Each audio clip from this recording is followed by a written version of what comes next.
A 17-17 game goes south in a hurry as the Bears fall 17-24 in the Superdome, 2-7 on the season in a game that leaves us with plenty to talk about. Nick and I are going to break down the ups, the downs, the ins, and the outs of this one on this episode of Bear With Us.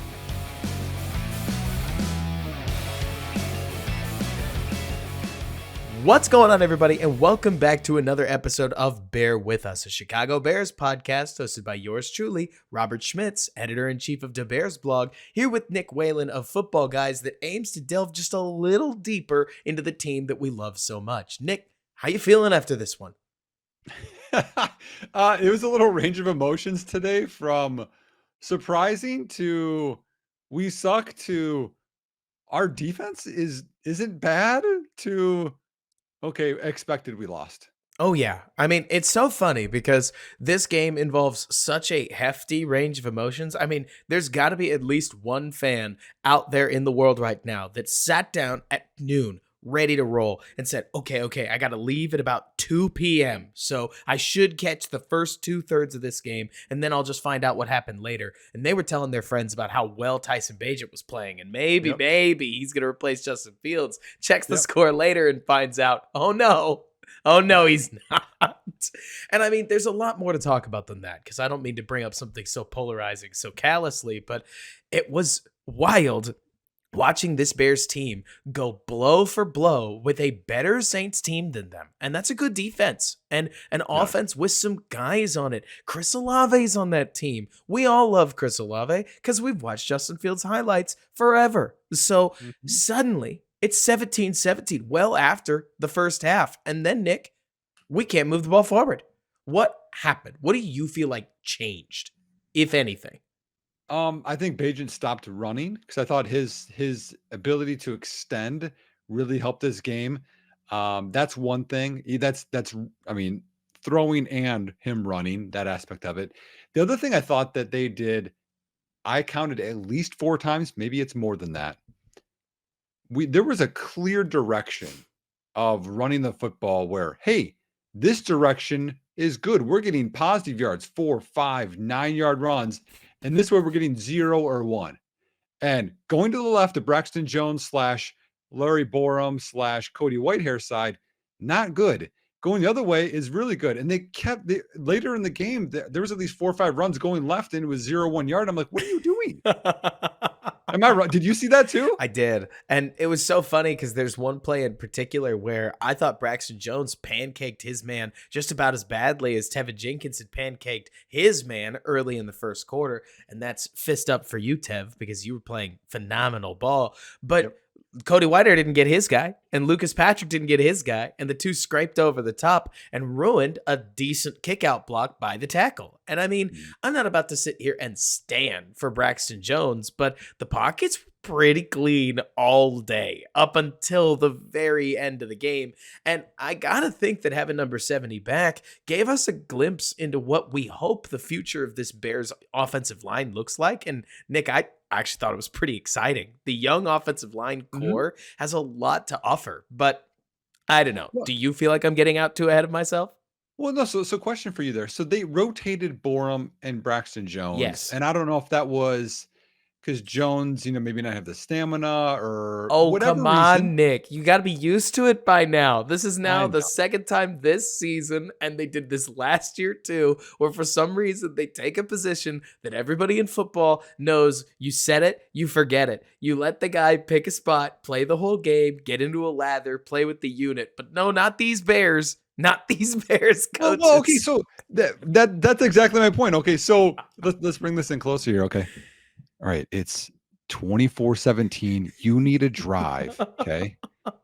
And your undrafted free agent rookie quarterbacks back there. Who do you want at left tackle? Do you want the guy that's proven to be what last year PFF had him top 20 left tackle? He's done well this year.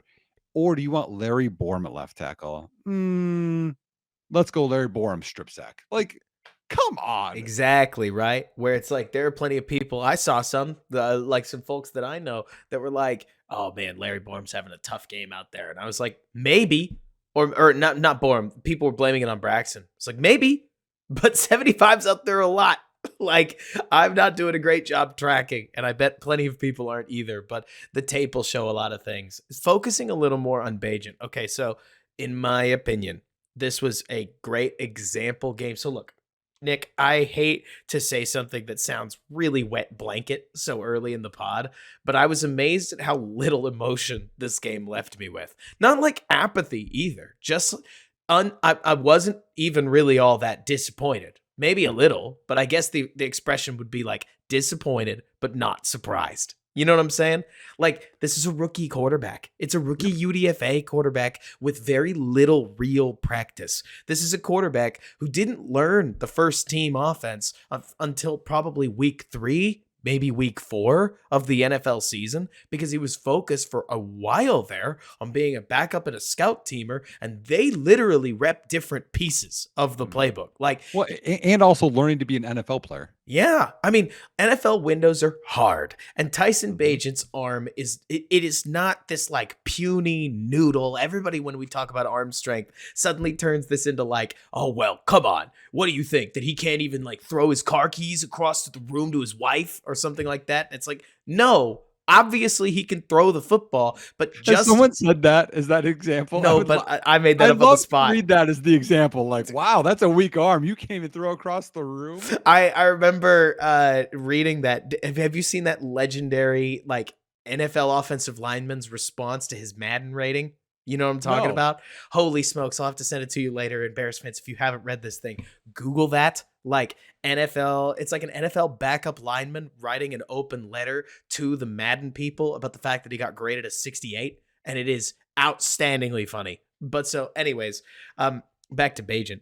The problem is that when it comes to NFL, like NFL throwing arms, hitting your window early becomes that much more important when your Mhm. arm strength isn't phenomenal. And what does it look like when you throw to a spot late? Well, it looks like you threw it behind somebody, doesn't it, Nick? Yep. And we Yep. had 2 of those interceptions on what looked like Bagent progressing from read 1 to read 2. We like this. And then throwing either off target or with rookie timing. That's the word I want to keep hammering, Nick, is like, Mhm. these are normal rookie things. These are very normal rookie things. Like, Mhm. very normal young quarterback issues, very normal, frankly, not the biggest arm issues when it comes to quarterbacks. And a lot of them came home to roost. Defenses don't normally catch them all either. Am I allowed to say that? Well, that's Like, why they're playing defense, right? right? It's and so it's a huge bummer for Bagent that all the issues showed up at once in the third and fourth quarter when all the eyes were on him.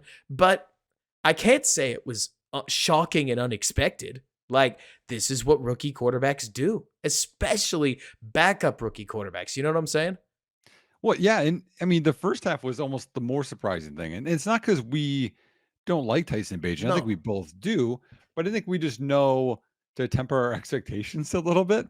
I mean, the first half, I mean, 3 scoring drives is what I will call them because even if it is a missed field goal, they moved the ball 53 yards into territory to score. Oh, yeah. So 3 out of 4 against the top, I would call 10 defense is amazing. They were cooking. And go ahead. Nothing. I was just adding on. I said Yeah, they were and cooking.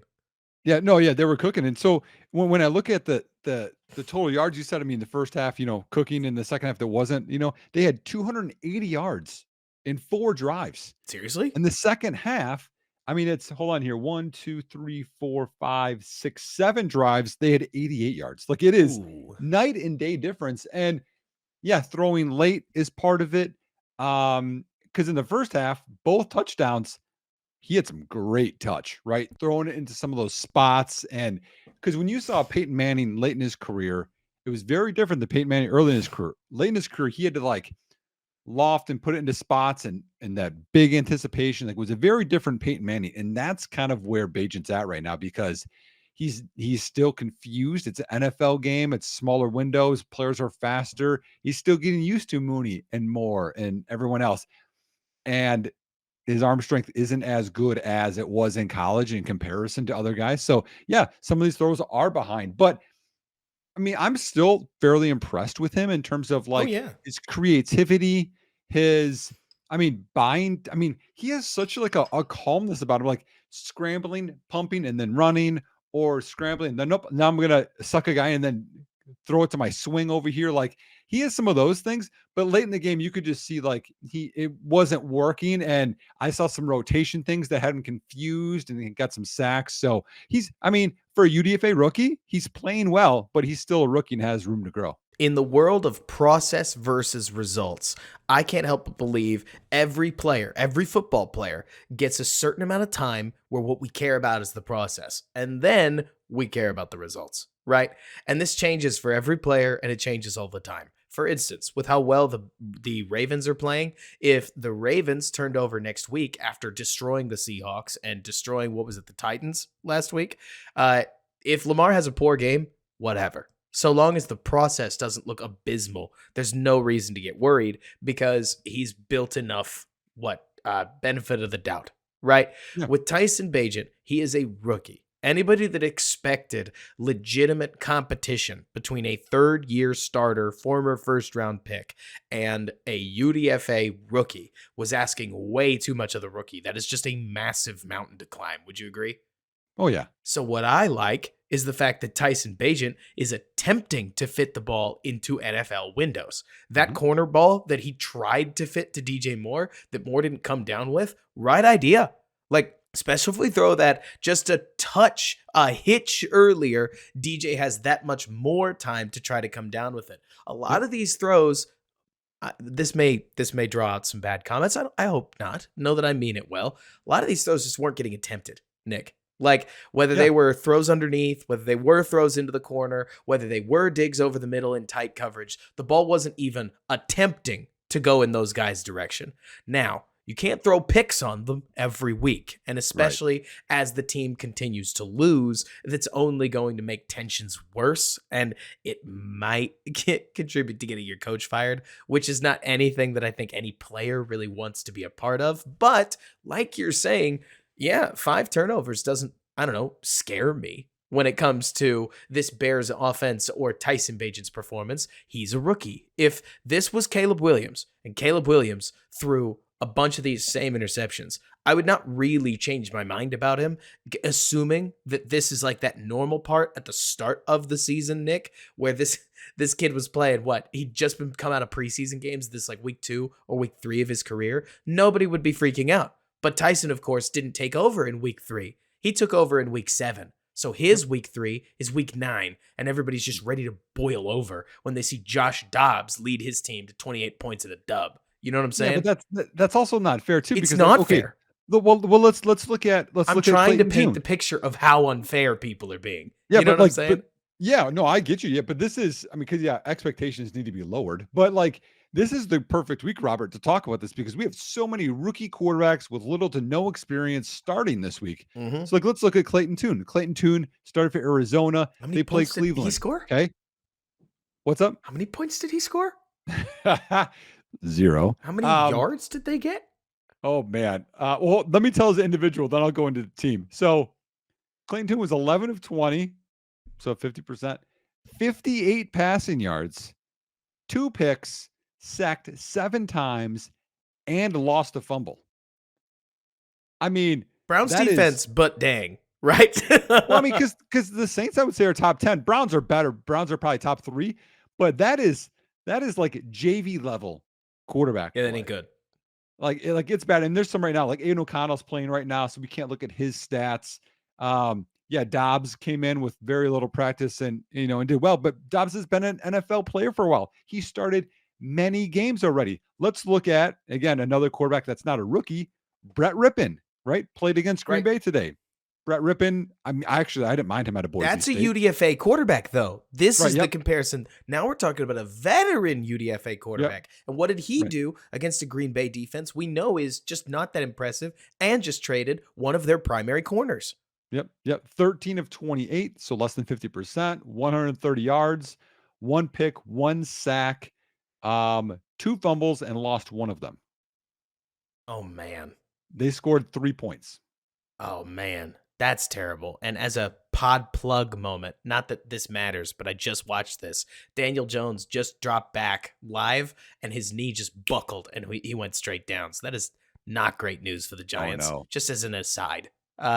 Couldn't not talk about it because that was not good to watch. But anyways, like you're saying, we are putting starting quarterback expectations on Tyson Bagent, and you could argue, Nick, if I went this far, delivering at just underneath the Heineke, Foles, like Minshew grade quarterback. And as a rookie, that's a great bar to hit. The expectations just should be in the dumpster.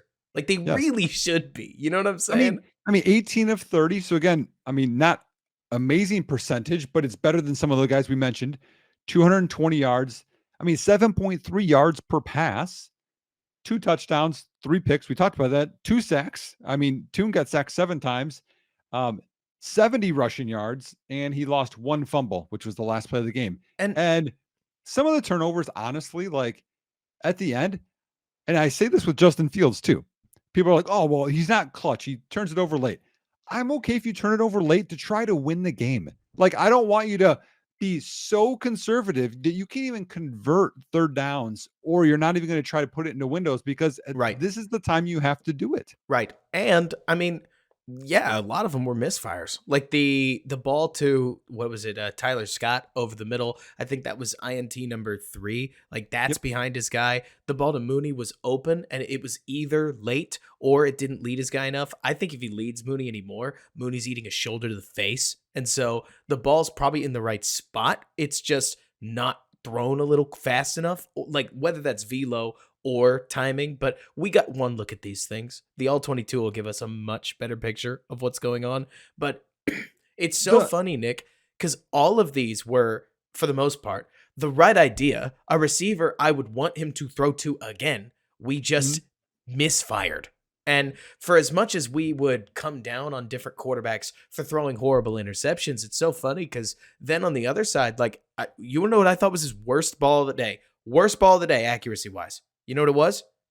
The post to DJ Moore? The touchdown to Cole Kmet. Like, that ball is on far and away the wrong shoulder. Like, yes, Cole Kmet's Y leak is supposed to wheel up, but once you see the safety kind of camping out on the route, you're supposed to convert it to more of like a corner wheel and put that ball on the other side of Cole Kmet. But I'm using this as a segue to also talk about number 85 because I'm sorry, like somebody ate their Wheaties today and looked like a weapon. I mean, all the fantasy guys, you're going to know this, talk about how tight end breakout age is between 25 and 26. And so I've been wondering if the 24-year-old Chicago tight end was going to show us a little something. And for the first time in his career, Cole Kmet just decided he was going to body this poor safety in the end zone and pulls down a ball that should probably be an interception. Probably should have been the first pick of the game. And I can't help but think that that is a great encapsulation of how both at all levels of football, if you have the right idea and you give your guy a chance, you just never know what's going to happen. And sometimes maybe a guy like Chase Claypool, who plays a little smaller than he is going to let you down, and a ball's going to end up picked that should have at least hit the turf. And other times, your tight end is going to make one of the best catches of his career out of absolutely nowhere to kick a game off right. And I applaud him for throwing the ball because you don't hit any of the shots that you don't attempt. And kudos to Cole Kmet for honestly just having a phenomenal game top to bottom. Yeah. Yeah. And so one question so I'm with you on the Cole Kmet one. That was a bad shoulder. I was shocked. Like it doesn't happen that often in games. I was like, oh my gosh. Like I couldn't, because he mossed him. It was awesome. And if you look at his technique, everyone, so right before that ball gets to the catch point, he leans in a little bit and then goes up, which gives you a little bit of separation, puts the defender off balance. Like it was perfect veteran move by Cole Kmet. And then he mossed him, which I was like, okay, that's shocking. The second touchdown to Cole Kmet was a great ball by Tyson. That was great touch. And as you talked about, like sometimes when you have DJ Moore, or back in the day, we could say Brandon Marshall, like every ball, Alshon Jeffrey, like you're like, I trust my guy. I'm going to throw it up. And it's not a 50-50 ball. That's going to be a 60-40, a 70-30 ball. With Brandon Marshall, I felt like it was 90-10. Like that guy was going to come down with like everything. Him and Alshon came down with the ball, or with some balls that Jay Cutler even would describe in interviews as, when it left my hand, I said to myself, yep, That's pick number 3. And also would come down with it Yep. anyways. Yeah, super. I mean, honestly, like if his hamstring held together, like he would have Uh, such a different career for uh, Chicago. But anyways, one question I have for you, Robert, is something that bothered me during the game, which, a lot of things bother me. The second pick over the middle. mhm. I thought that should have got replayed. I thought that hit the ground. Oh, man.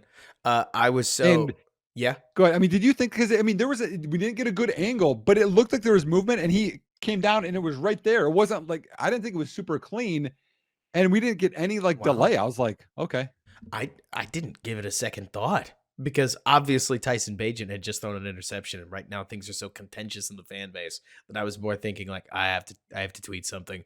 I feel so weird about the state of things right now because my hot take that I don't think is all that hot is that neither of these quarterbacks seem to me like the Bears quarterback of the future. Like Tyson's a nice have because he's a UDFA quarterback that I think has shown quite a bit of moxie, which I hate that word. Usually that's a word used to duplicate. Or it's used to replace lack of having something else to say, right? Right. But Tyson's got that blend of he's actually pretty athletic in the wide world of things. He throws the ball with a hellishly fast release. And he reads defenses and plays with conviction. The conviction can get us in trouble when we didn't read the defense right, which is a very normal rookie problem, right?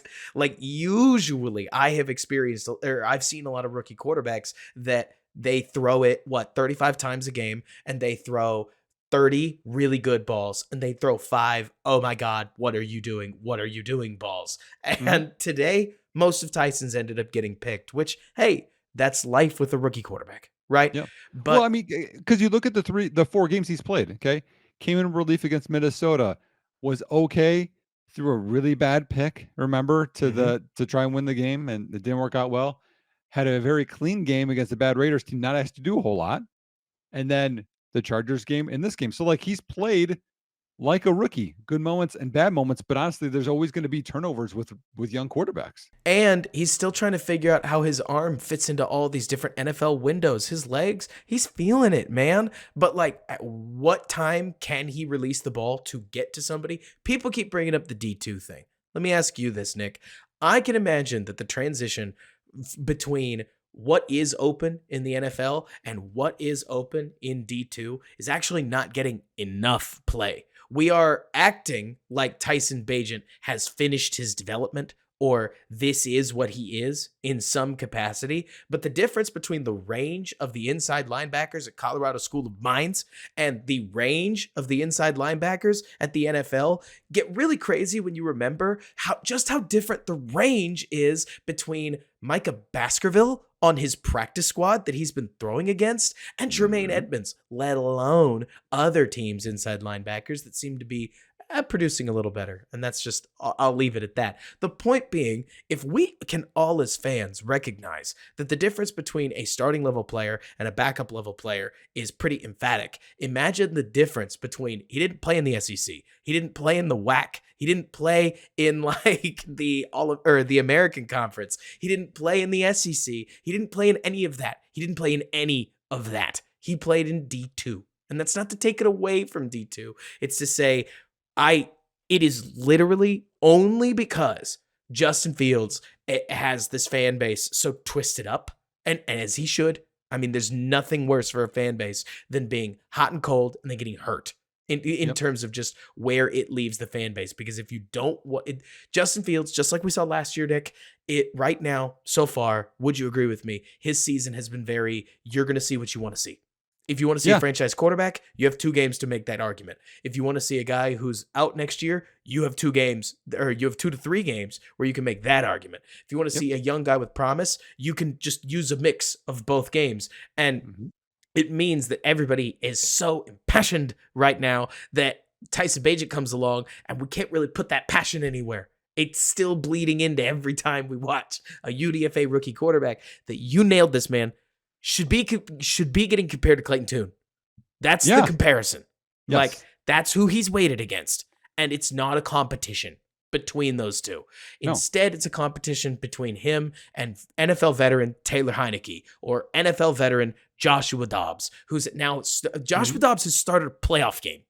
He started Right. 8 games this season and then got called into action in this one, a 9th game. Like, these guys have experience. These guys know what they can do. These guys have already hit all their bounds.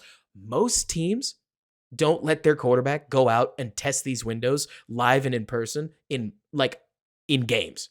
You know what I'm saying? Like, Like all we could do too is we could compare him to Tommy DeVito, who is now in, as you said, because Daniel Jones got hurt. I mean, he's 2 of 7 on the season. Oh, I'm sorry, he completed 1 pass today. He's 3 of 8 on the season for 9 yards. right. Like those are the guys you have to compare him to. And not to say that, could he develop into something? Sure. But no matter what happens here, Chicago found a gem in a cheap backup quarterback with promise. This is like you mentioned some guys already. You could also mention like Case Keenum, a guy with a ton of reps, a little Love Case. smaller size, good with timing. He had that one great season, but like there is value in finding that kind of player and having them on your team. Right. Exactly. And honestly, the Bagent thing is taking up just a little too much airtime because, look, I get it. He's the current Yeah. Bears quarterback. But the other piece to this game that I feel like goes, I don't want to say understated. It's not understated. But, like, Nick, the other thing that doesn't help anything is that there's this shroud of the future that's just hanging over this season where the moment they lost to Green Bay, the moment anybody started to say, oh my God, are we this bad? You know what I mean? Like, the moment we got there was the moment that the Bears, like, succeeding, that there became a band where they could succeed too much. Like, if anything, the desperation of this Bears organization is reflected by the fans and vice versa. And I didn't think there was any move that described that better, Nick, in taking a rookie corner that's been very up and down. And we'll see. I'm sure they're going to try to pin this thing on health. I'm sure they are. But Matt Eberflus, with the game dead even, decided he'd rather have second-year UDFA corner Jalen Jones, who's been kind of balling. It's not actually that big of a slap to Tyreek Stevenson to take an experienced corner and say, I know what I'm going to get if I put Jalen out in the game. Go take this specific, go take the flat away so that I can call more cover 2 and not worry about it. You're in.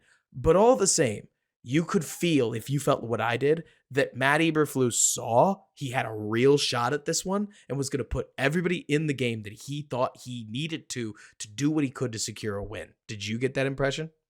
Well, besides left tackle. That's just their weird decision thing that I'm But with yes, you. Staying with your point. Yes, I agree with you. And they mixed in Sweat as much as they could too. But yeah, they were. This is, again, we're talking about jobs on the line. Like, this was a big deal for Big Matt deal. Eberflus and for the team. And kicking it on the 4th and 4 from your own 5 or whatever it was, like I was like, are you going to get the ball back? And they did. But I also was like, I was a little surprised by it. But yeah, this was, like you said, every time there was a third down, I would say this out loud, even to my I watched the game with my dad, for everyone out there. I don't watch every game with him. So it was kind of nice to spend some time with him. Right. And it was third down. And I'm like, oh, it's Michael Thomas, 1-on-1 with Tyreek Stevenson. I bet you they throw the ball there. And I'm going to be completely honest. I think that Carr didn't play as good as he should have because he didn't continually pick on Tyreek Stevenson, because that's what other teams have done. And on one of those routes, by the way, Thomas had a whip route and he was wide open. Oh, Stevenson was turned around. So, maybe that's a sign of, I need to put in a guy that's better right now to sacrifice a little bit of the development or future, because we need to win this game. Right. And seriously, there's a whole separate conversation on supporting a corner. I'm not trying to say that everything the Bears defense that the Bears are doing on defense has to be geared towards supporting a young rookie corner. But the moment the Bears weren't able to pressure with 4, the difference in how you're going to go try to develop that corner, it changes a lot. Like, I'm thinking back to when the Bears were developing Jalen Johnson, just to use an example. That was back when the Bears still had Khalil Mack, Akeem Hicks, and what was left of the 2018-2019 defense. And so you didn't have the greatest defensive line in America,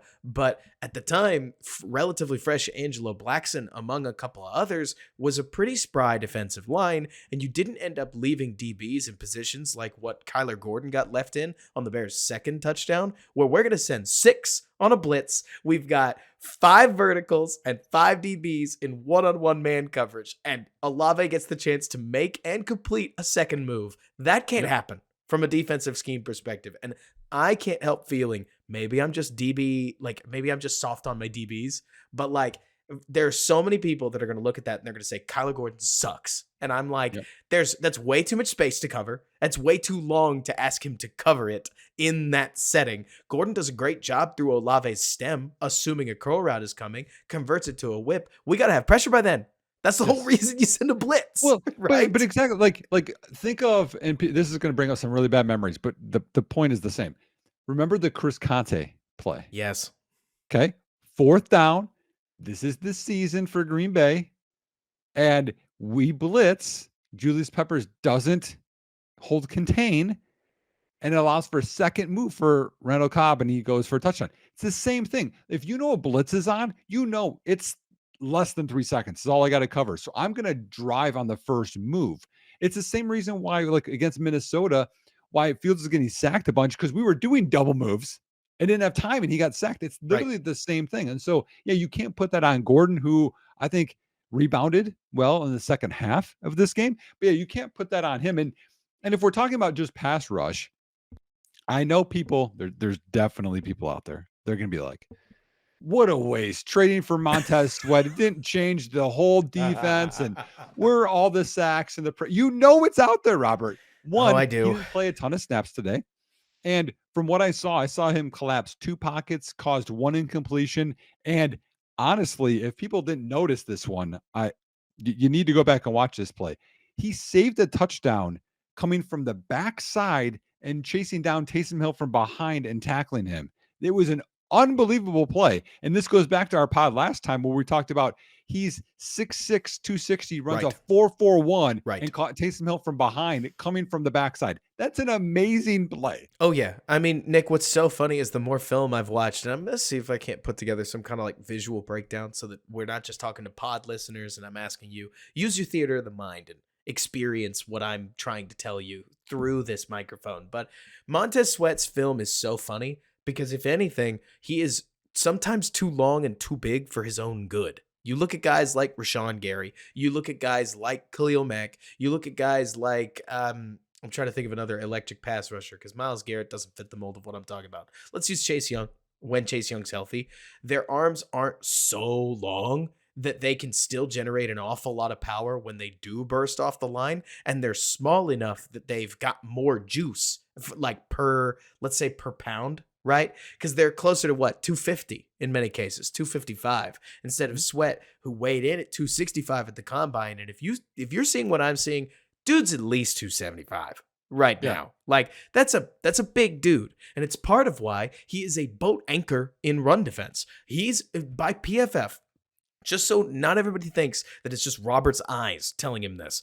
PFF has him graded as the second best run defending edge in football behind only Max Crosby. And they've got him graded as the top 30 pass rusher, like number 22 edge overall. But the main thing that I see, this goes back to what we were talking about Tyson Bagent, Nick. It's a problem of expectations because everybody saw them trade for Montez Sweat. And what do? Us Bears fans, when we see the Bears trade for somebody, we're going to immediately start comparing him to Hall of Famer because this is what people do. And so all these Hall of Famers, what made them Hall of Famers? Their pass rushing abilities. And I'm not trying to tell you that Montez Sweat is a bad pass rusher, but he is kind of like Gervon Dexter. You think that's a decent way to put this, Nick? A pocket pusher. He is a problem creator more so than he is the opener and the closer rolled into one. Rashawn Gary and Montez Sweat, I would argue, are two opposite ends of the seesaw, where Rashawn Gary doesn't give you on first and second down what Montez Sweat will. And when you combine those two downs with what he can still give you on third down, you get a very, very, very good defensive end that I'm glad is on the Bears. But you don't get a third round specialist. You don't get Bryce Huff. You don't get epic strip sacks and huge one-on-one wins at the rate that you get them with a guy a little more like Rashawn Gary. Mhm. And it just means that you're going to end up with people who are going to go, what the heck? I can't Well, believe it. This Bears defense, I thought Montez Sweat was supposed to fix everything. yeah, well, and let's talk about this for a second, okay? Because I know that's the big comparison, and it just always is. It's always Bears Packers. It's always Bears it has to be. Packers. Well, Color's not as good as Rodgers. Yeah, like because You are. 1% NFL is at that level. Like it's expectations. But let me ask you this, Robert. Okay, Yes. what is the issue? If you had to say one thing, what is the issue with the Packers defense over the last 5 years? Run defense. And that's what Rashawn Gary isn't great at. And so Correct. again, like, yep, we got these corners that can do this, and we can get after the quarterback. But you know what? It's 3rd and 3. It's Well, 3rd and 2. I mean, it doesn't It's help they got anything. a first down after 2 rushes. Like that. Like at some point, people have to realize that what happens on the NFL football field isn't Madden. No. It isn't fantasy football. Even though I write for a fantasy football company as a football coach, the run game and stopping the run is becoming way more relevant than it was 5 years ago, than it Ooh. was 10 years ago. And so we need to respect what setting an edge is, especially with these outside zone teams. It just That's messes the thing. everything up. And having the length to be the backside guy on that. And when you can cause it to be 2nd and 8 or 2nd and 9 is a world of difference in play calling. That's the thing. There's going to be somebody out there that's going to think that I'm being a Bears homer when I say this. And so call me out in the comments if this is what you think. But I really mean it, that paying Montez Sweat $25 million in a deal that will age relatively gracefully, because this isn't the same $25 million that Khalil Mack got about, 4 years ago now? Like it's a I saw that as a comment, and I'm like, you can't do that. It's a completely different percentage of the cap, which is a real positive. I actually thought, Nick, and I was trying to imply, I thought Montez Sweat was going to take 26 and a half AAV from the Bears because I thought he had the leverage to do it. And so I can't believe I'm saying this, but yeah, I'm pleased that he just kept, or that Ryan Poles was able to keep it under 25. But more to the point of what we're getting at, he is the kind of guy that could be a huge problem with Shanahan-style wide zone running teams like, Green Bay and also Minnesota and also Detroit, your division guys, in what they like to do, because he can take away edges that, literally no other defensive end in football can. Yep. What you need to support him is a better version of Yannick Ngakoue. I actually mean that very seriously. A third down specialist, somebody who's going to spark quarterback movement, because as soon as you put that quarterback in protection mode, Montez is good enough to clean that up. He's just not the fastest guy to the football. And because he's not, you've seen this, Nick, if you don't get that quarterback off his spot in probably 2.5 seconds or less, like he threw the ball already for the most part. Yeah. Quarterbacks are so good at being on schedule. And to compare it to Bears fans, like of past Bears players that you guys will remember, he reminds me way more of, and again, just a slightly worse version of a Julius Peppers, Don't of an use Hall of Adewale Famers. Ogunleye, of an Alex Brown. He's way more of that edge than he is Robert Quinn Khalil Yes. Mack. But both players are super valuable. That's the thing that people get so caught up in this whole thing. And I even made this, comment, all of the crazy comments that came out there of Poles doesn't have a plan.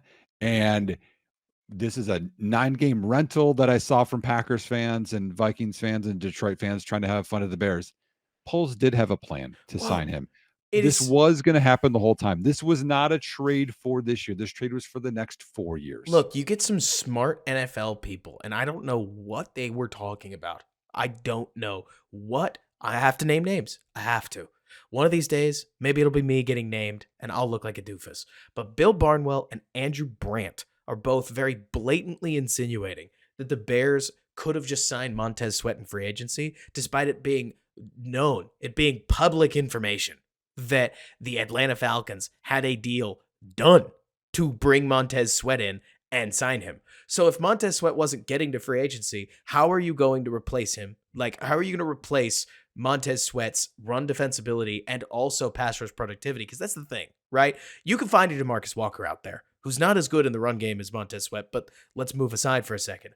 What is DeMarcus Walker giving us in the pass rush, Nick? Open question. Is it much? Not much. Nope, not much. It's the fact that you get both out of Montez Sweat. You get a maybe not quite Danielle Hunter level, but an extremely good edge 2. Extremely good edge 2, low end edge 1 in the pass defense piece. And then in run defense, you get this exceptional player that I actually thought did a lot to help the Bears today. Like, the Saints offense has a bad habit of shooting itself in the foot. They need no help stopping or like going 3 and out or just flailing on drives at different points.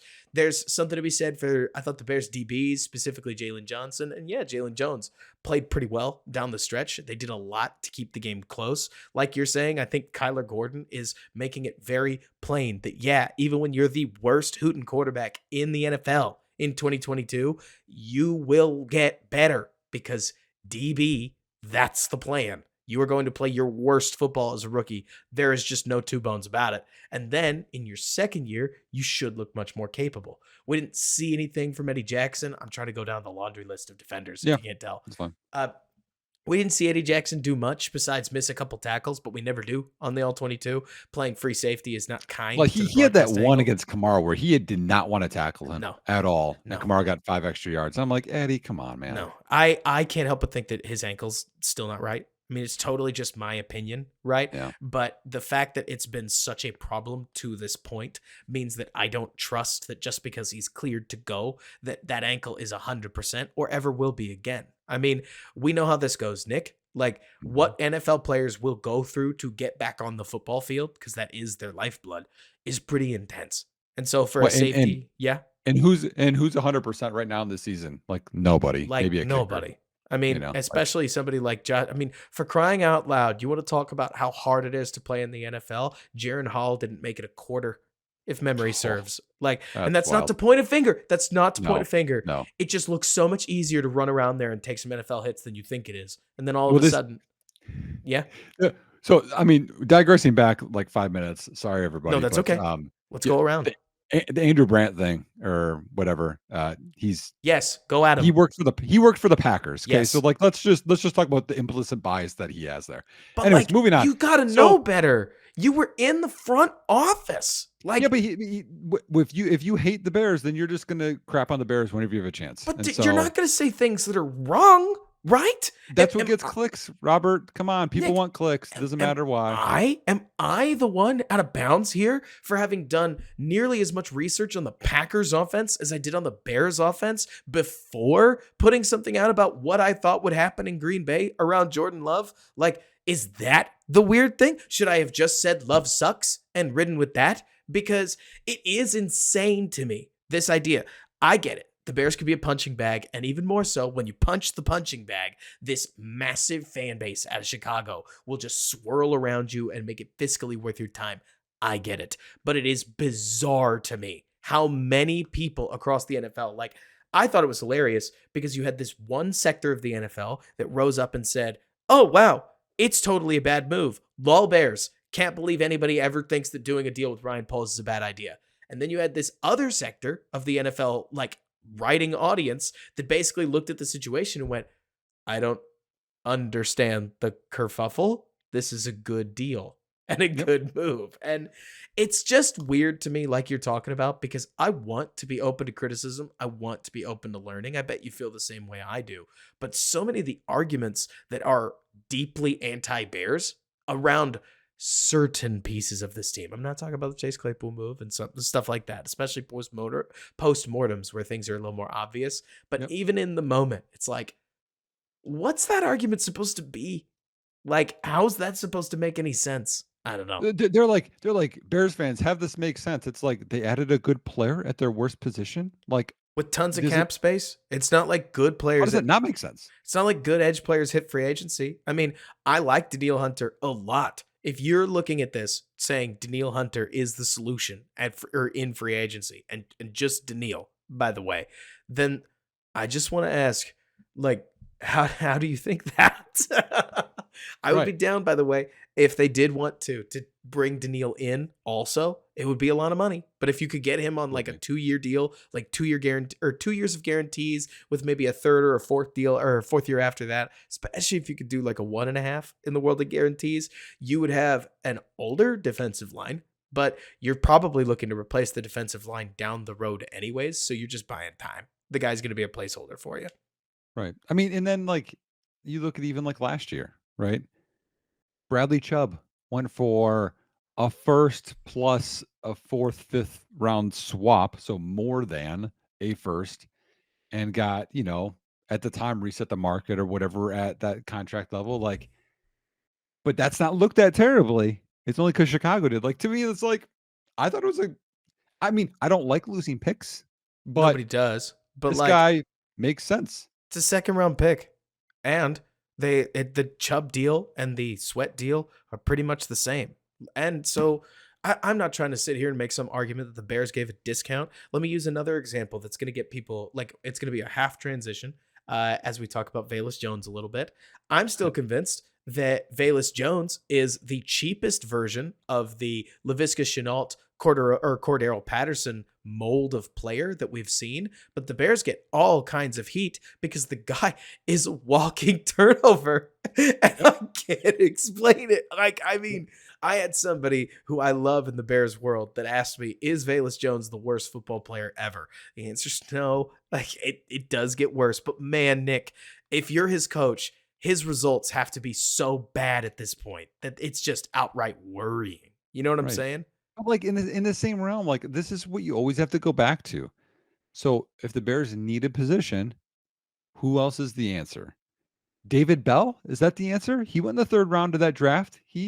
Has 4 receptions on the year. Okay, are we going here? Do you want this to be You want Jalen rhetorical? Tolbert? Like, I just get like, people just constantly like, it's like there's always answers out there. Where are they? The Where argu- where where are we gonna solve defensive end if you don't get Montez Sweat? the argument that I think would have been made then is the same argument that I would still, I guess, make today, which was that I always thought the second DB selection didn't make a lot of sense. You knew the Bears needed receiver. I thought that they rolled the dice on seeing if, look, my guess is that they thought Alec Pierce was going to get to 71 and he didn't, Mhm. right? That was my But guess too. that's still a pretty big L when you then have to go take the next receiver on your board. And like you're talking about, you're out of viable receivers. You know what I'm saying? And that's okay. I'm not some epic, huge polls hater, but at the same time, with the way that the team is trending, I don't know what decisions the Bears are going to make. And I'm not going to stand in the way of whatever happens. Here's exactly what I think, Nick.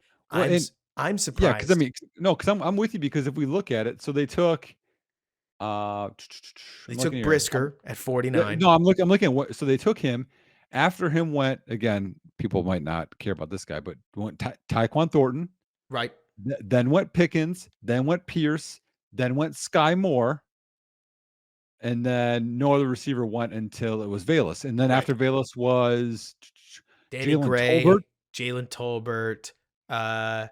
There's one David more in there, Bell, right? Danny David Bell. Gray, you said him, um, Eric Kunama for Miami. Romeo Dobbs went. Calvin Austin went. So, but anyway, so yeah, I think they thought one was going to fall, but let's also turn back to this because everyone is going to stand on their head and be like, George Pickens. That I wanted George Pickens too, Yes. but also, did you see what George Pickens put out? It's the Oh, same the thing. Like trade this, me thing? the Bears have this line of this character thing that they don't want. So, what if it was Sky Moore? Well, Would you be it had to be Pierce. Is kind of what I always go back to, right? But would right? you be happy with how they're producing right now I'm if not that that was your happy. 2nd round pick? That's the thing, right? The funny part about when you talk about Alec Pierce is that it's not like Pierce has been this otherworldly receiver. He's just been pretty solid, right? And so you end up with Pickens being the obvious producer, but that falls into that Jalen Carter category of would he be this productive if he wasn't on blank team? And I mean, Mhm. Chicago is a great example. I want to also see if I can thread this back into something you were talking about earlier, where you talked about everybody wants one guy to be the answer, and then they want to promote that one guy to being maybe a little better than he is. Also, people keep trying to take a team game and make it an individual game. We keep trying to take a game where 22, it's closer to 28 when you factor in not only primary special teamers, but also like if you start in 11 personnel, but you play a lot of 12, your second tight end plays a lot. If you're running the ball with Kari Blasingame, getting 30% of reps, Kari's going to play a lot. You've got a base linebacker that doesn't play a nickel and a nickel corner that doesn't play in base. So you're like adding guys and adding guys Yep. and adding guys. And what would you say? Probably 31 players probably make a game day impact that's Mhm. legitimately noticeable every single Yep. week. And we want to distill it to when you have one wide receiver, your passing game is set. And when you have one quarterback, your passing game is set. And when you Yes. have one left tackle, your offensive line is set. And when you have one pass Mhm. rusher, your defensive line rules. And it's like, look at any of these good teams. Like you can probably name at least 2, if not 4 San Francisco defensive linemen, and you don't watch San Francisco Bears or like Bears listener. Like Arik Armstead, Nick Bosa, and is Dre Greenlaw still on that team? Or Driggling linebacker, yeah. like, and now I'm forgetting. Do they line him up as pass rusher here and there? Anyways, they had I don't think another so. guy.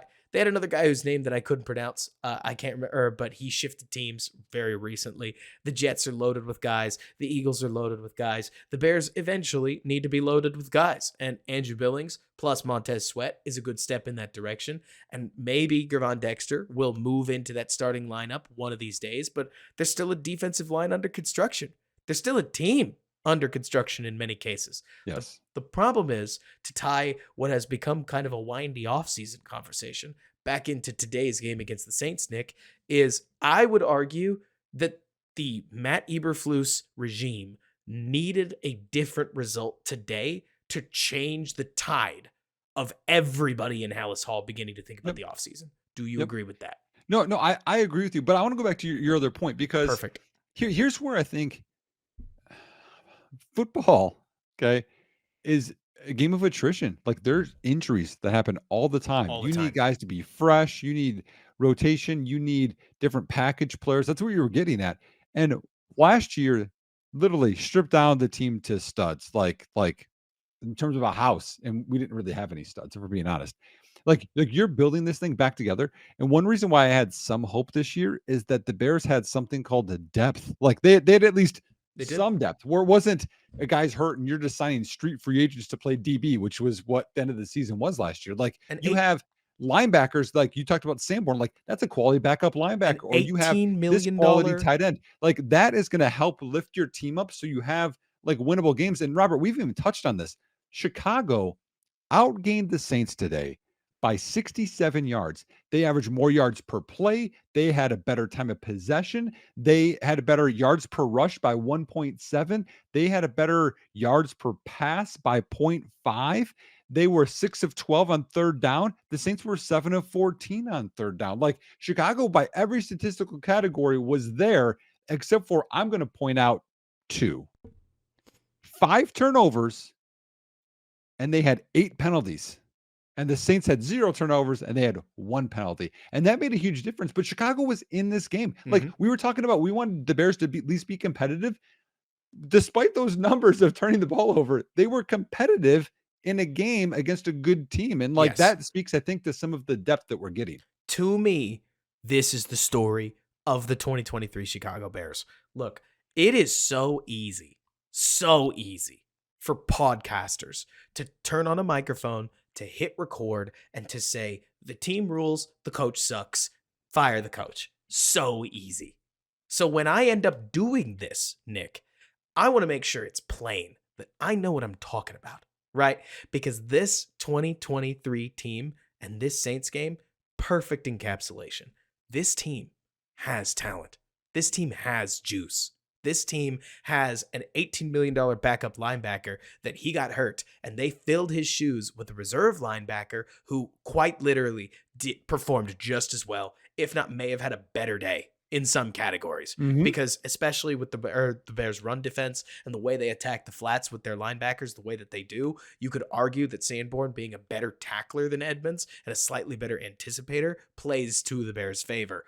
I digress. The point is, the Bears' offensive line, it's got guys on it, and it's got some guys that kind of suck, but they only feel the brunt of that on certain run packages that they keep kind of calling for a reason that I won't quite understand. We won't get into it. The point is, Nick, you can't help feeling like this Bears team, pound for pound, stacks up with NFL teams much better than the 2022 version did. You can't help thinking that if Shane Steichen was coaching DJ Moore and Darnell Mooney, we'd get them looking like this, like Saints Darnell Mooney plus Buccaneers DJ Moore more often, don't you think? Like Yeah. the fact that you'd swear you get one or the other. This Cole Kmet's been in there this whole time. Where's he been? Why can't we bring him onto the field the same time we bring everybody else onto the field?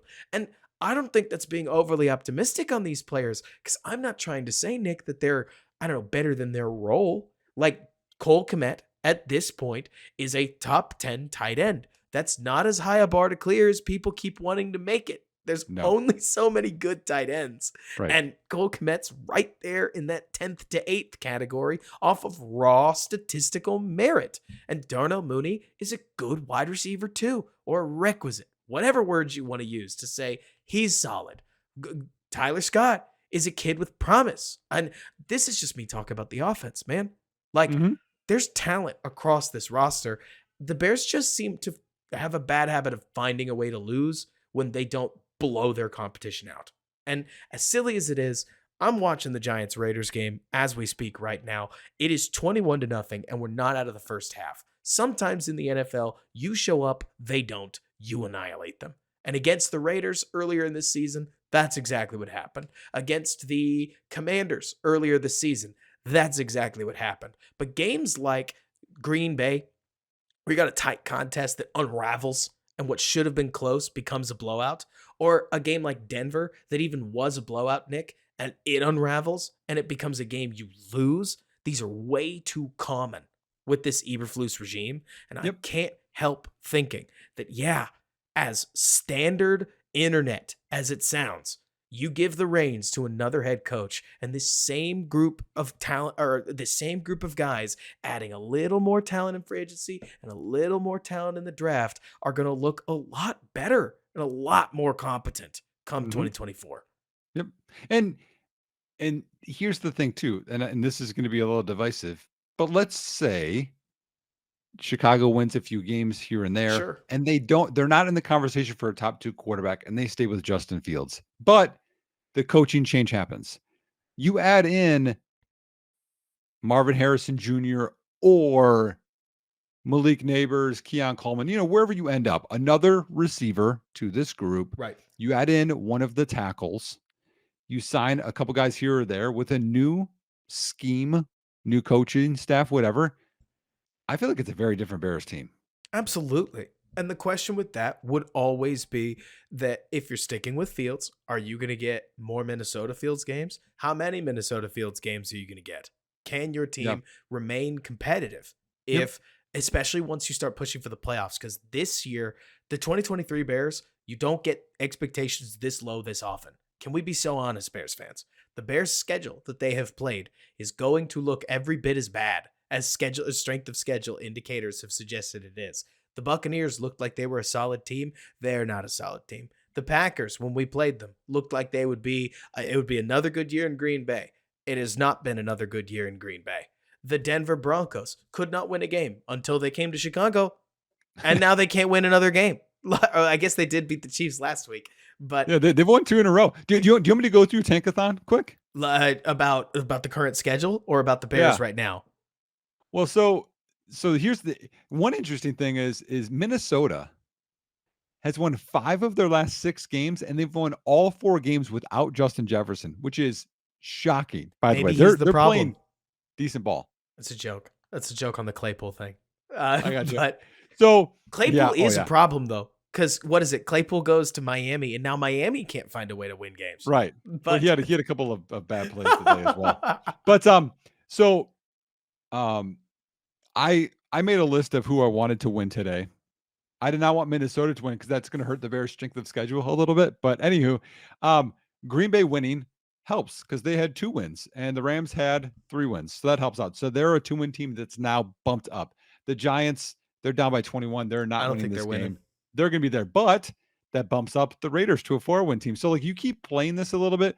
You talked about Tampa Bay. They've lost 4 in a row. I feel like they're going to find a way to win. If Indianapolis can continue this and win, that bumps them up in Carolina down there. Like we're going to keep picking those off. And there's only going to be like right now, Chicago has picks 2 and 3. Arizona has pick 1. And New England and the Giants are the only other 2-win teams on the schedule Right. or right now in the NFL. And so the odds continually just keep increasing that the Bears are going to have 2 top 5 picks here. Absolutely. And the only reason I'm talking about the strength of schedule as much as I am in this case isn't actually about the draft. It's more, Nick, to point out that the Bears are not only a team that is not winning many football games, but they're a team that is not winning many football games on a road that probably should have won a lot of football games by now. Like the difference in talent and execution level that it would have taken to be 5-3 at this stage, it's not that wide. But instead, they're 2-7. 2-7.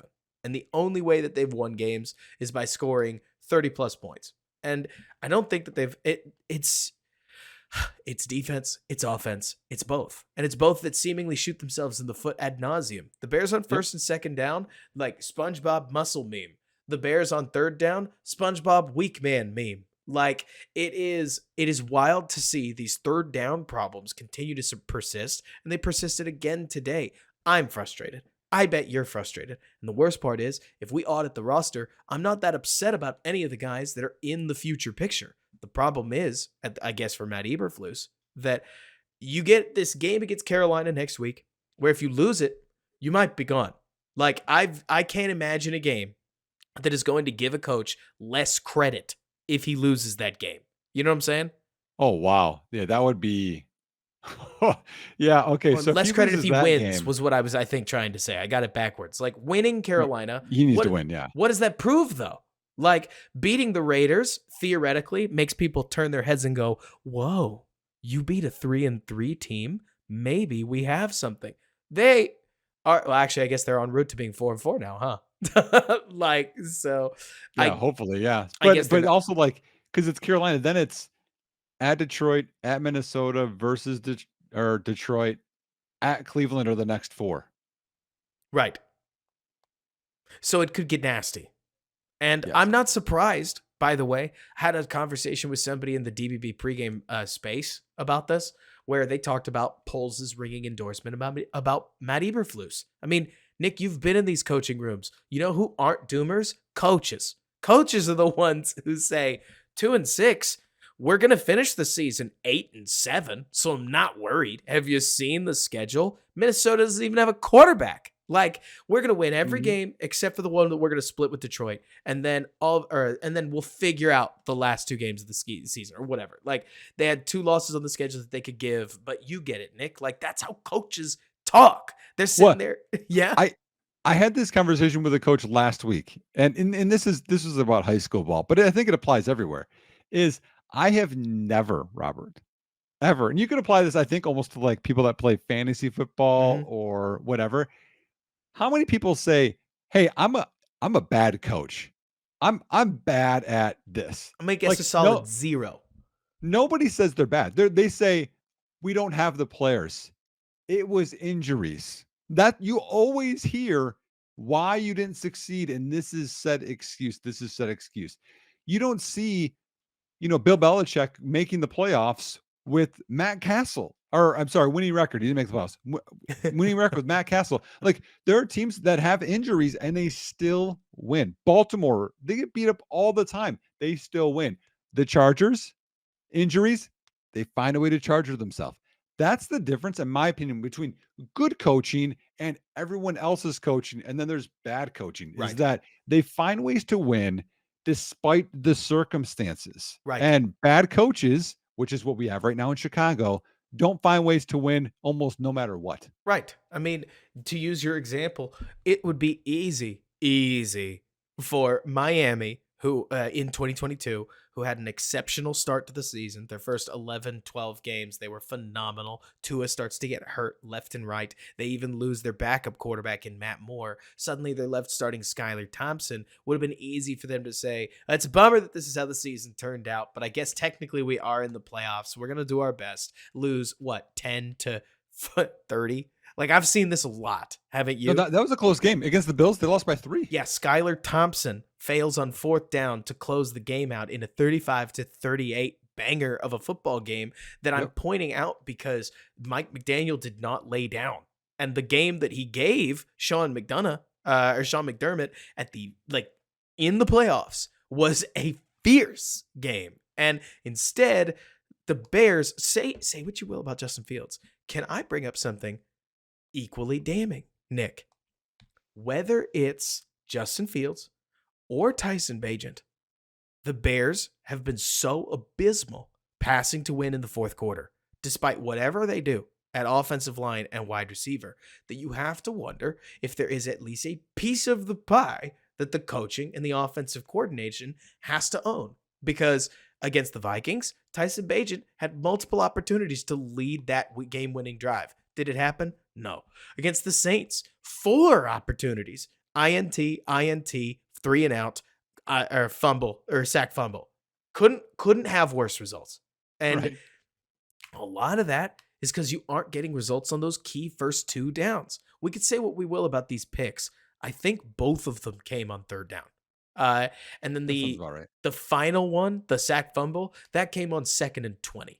It's not a surprise that until the game entered gotta have it mode, Tyson was willing to take L's on downs, pass the baton, get to the next down. Maybe something opens up for us. And as soon as he ran out of patience, right, which he's probably talking to his coaches are probably telling him, hey, hang in there just a little longer so that we can try to make a play. Unsurprising, but it did not work. I'm more pointing out that we don't know what the coaching or what coaching is going on in these rooms, but it would be unfair for me to not point the finger at the coaches that are leading these quarterbacks, that it seems like they enter what Andrew Siciliano calls the witching hour and become unable to pass the ball.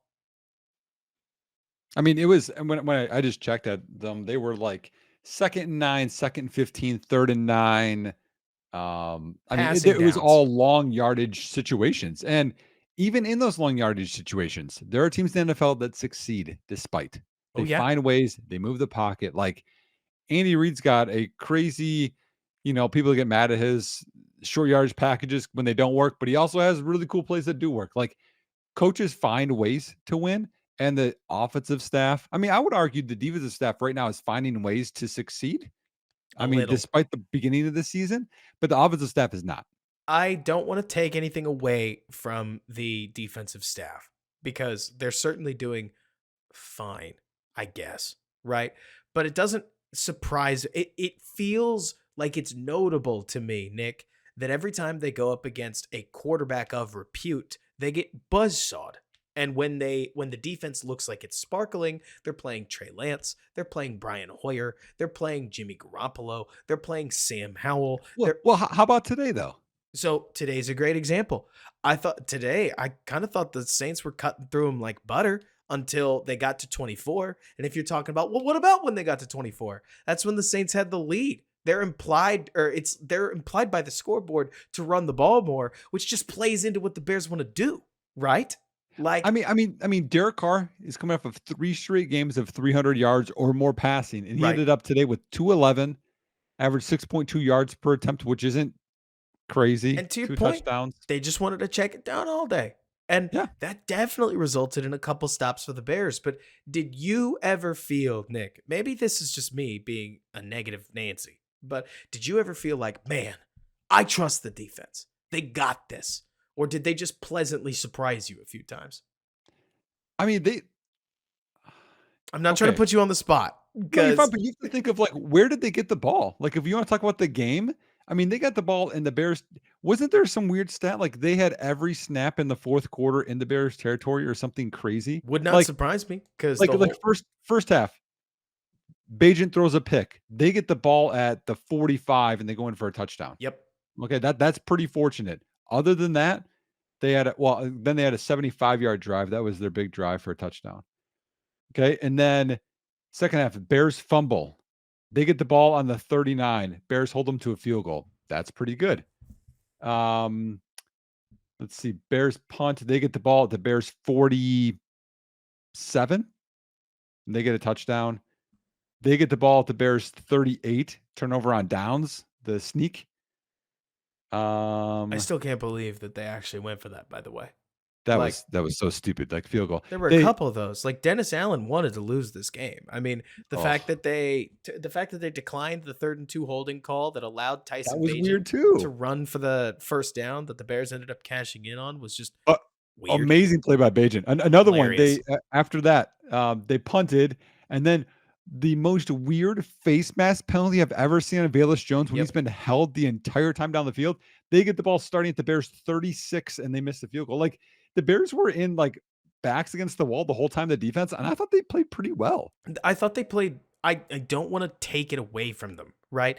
Any day in the NFL where you only give up 24 points is a pretty good day. It's a slightly above average offensive output, but you've just added Montez Sweat. I don't know. I'm pretty ambivalent on the defense. I don't know if I really want to pump too much fist, but at the same time, Nick, oh my gosh, Dennis Allen kept like 10 points off the board, minimum. Like, I mean, I'm not trying to be Mr. just kick the ball, man, but like 1-score game and Dennis Allen doesn't want to make it a 2-score game. That's the most anti-defensive head coach thing I've ever heard. That was weird. That feels like pressure to trust the analytics, but not understanding why you're supposed to trust the analytics in the first place, if that makes sense. And therefore, like, I would be curious as to what the win probability said about what the better move was, because that's the rare situation where field goal makes a lot more sense to me. Right? And it was a makeable too. Like if I look here, easy goal or easy field goal. They were at the 17. Oh yeah, it was a chip shot. What are we doing? And I mean, it doesn't help anything that then later in the game they the Saints kicker. I feel kind of bad for him, but Group hitting that. It was funny seeing the goalposts come up with 2 huge stuffs today. Let's just put it that way, because Cairo Santos couldn't have hit the pipe more square. And then, like, what is this? Groupie hits it square too, and I was like, "Wow!" Like, I can't believe Santos missed. Honestly, I can't. But these things are bound to happen, right? Like, I bet you we'll go back and we'll see somebody getting up high enough that Santos tried to curl it around the hand. Happens, or something like that. I don't know. Generally speaking, a kicker who's on doesn't just. I mean, it was a 40-yarder, and he's been pretty. And it was on the right hash, which is the hash you want to have it on for right-footed kickers. So you pull, you have to push. Yeah, it wasn't bad. So a little good news, if we want to talk about a little good news. Yeah, now we're starting to wander. What are the final things? When's our next pod going to be? Because I feel like we're going to be done here soon. But when's our next pod?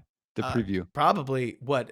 Oh gosh, I guess we're doing another Tuesday afternooner or something like that. Like you and I'll figure out the schedule, but we'll work around all 20 Tuesday so that we can do. Man, I hated that last short week, so we got another one. I know it's not fun, but the positive here is looks like Justin Fields is probably going to start that game. I think for him and for this staff, he has to play that game. I mean, they got to play somebody at quarterback, right? And watching the snippets that we're seeing from this game.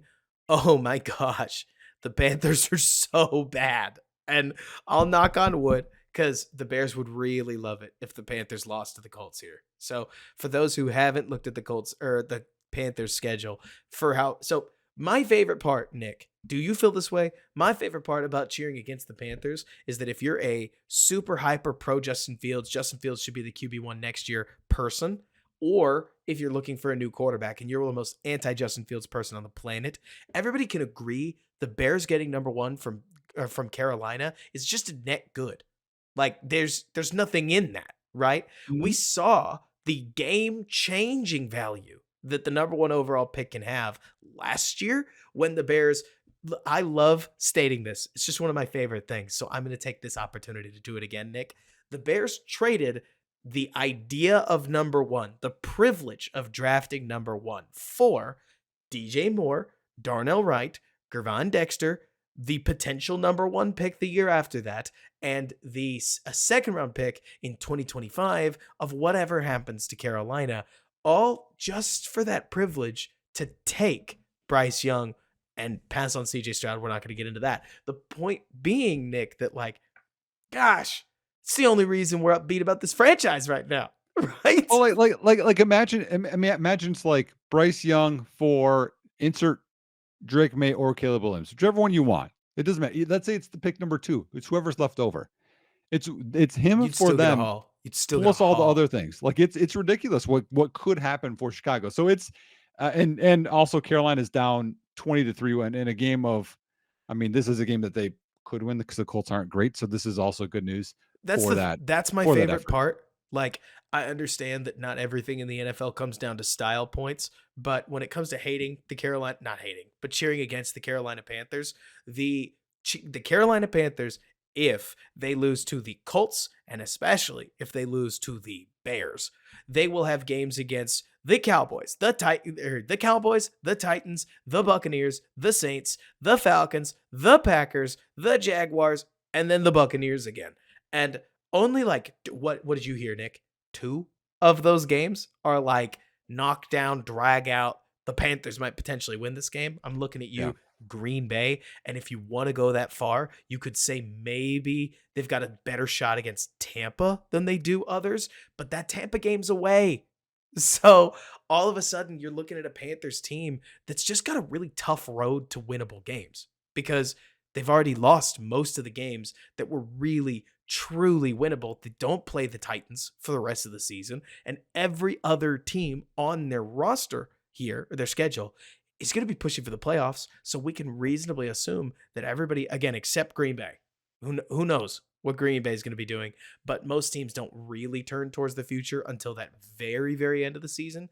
And the Packers do visit Carolina, but that's way too much pod in a post-game pod about the Carolina Panthers. Right. It's more to point out that the Bears have a pretty solid little situation developing.